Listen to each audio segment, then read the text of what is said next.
All right.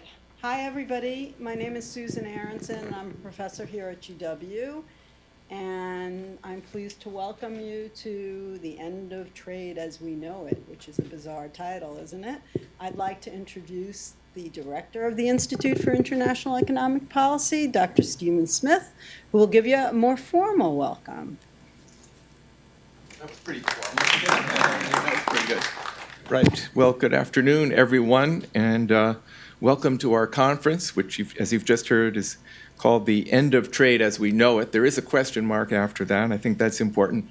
And it has a subtitle, which I think is descriptive: How Policymakers, Firms, and Netizens Can Collaborate to Ensure Digital Trade Yields Economic Growth and Enhances Human Welfare. That's a tall order, but one we'll be talking about. Well, as you've just heard, I direct Institute for International Economic Policy, and so on behalf of all of us at the Institute, we welcome each of you to the conference.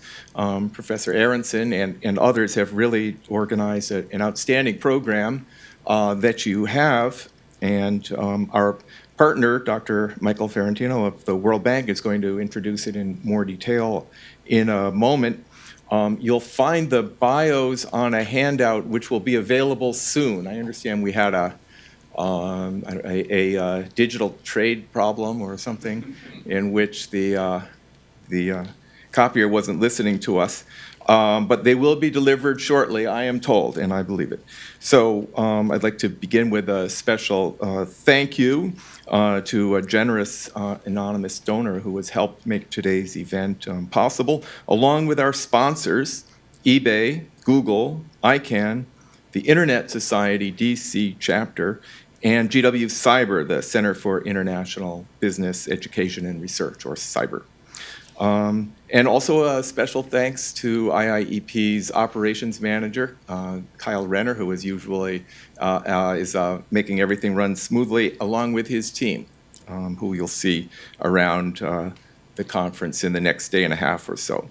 So IIEP, as you may know, in many cases supports high-quality research addressing some critical issues in the global economy, particularly in the fields of international trade, international finance, and international economic development and poverty alleviation, and some other areas as well, including international business and international public health.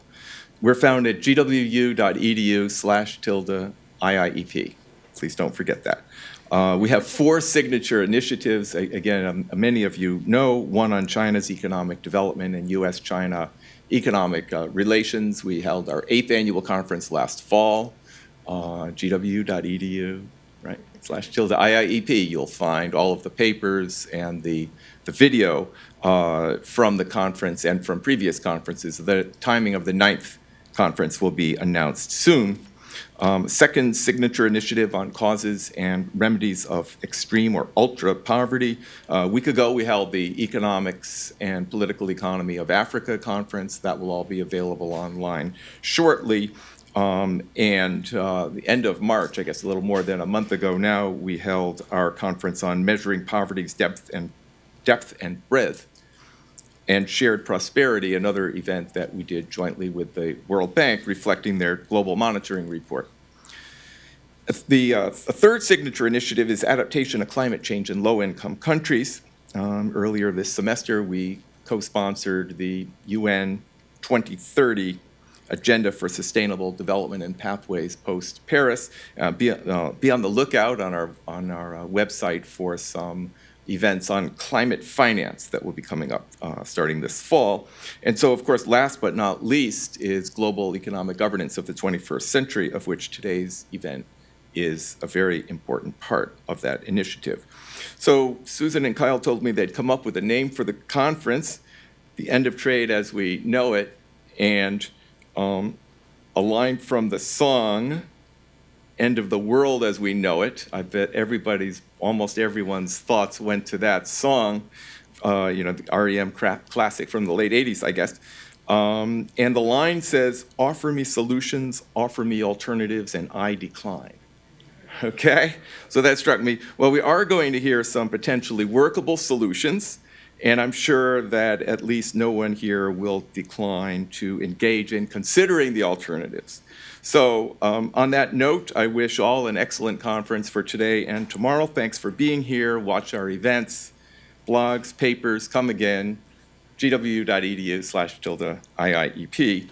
And so without further ado, we will move on to our next presenter.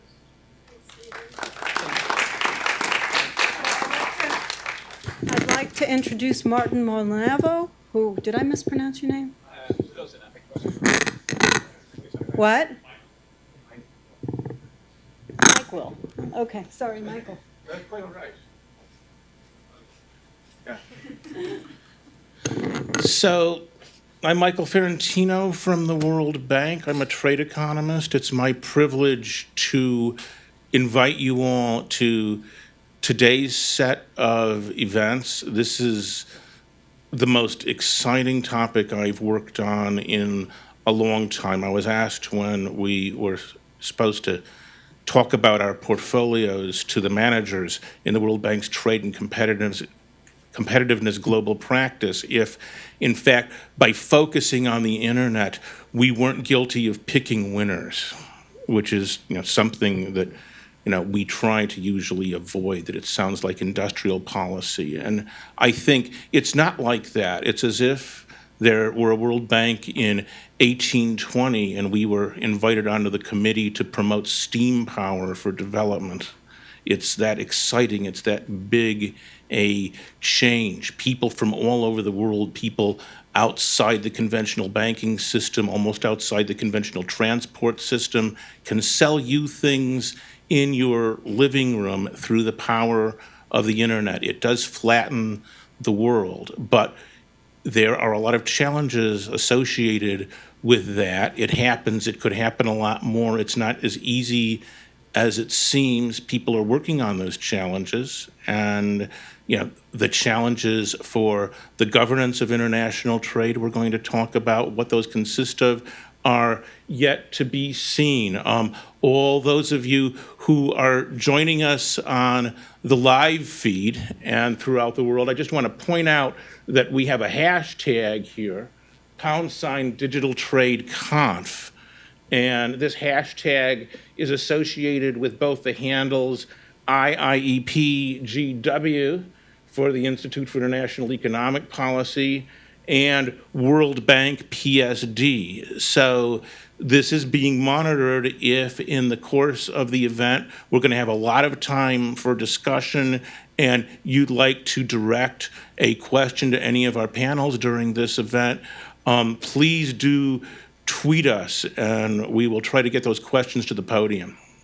And at this point, I would like to introduce Martin Molnavo, a senior private sector development specialist, also in the World Bank.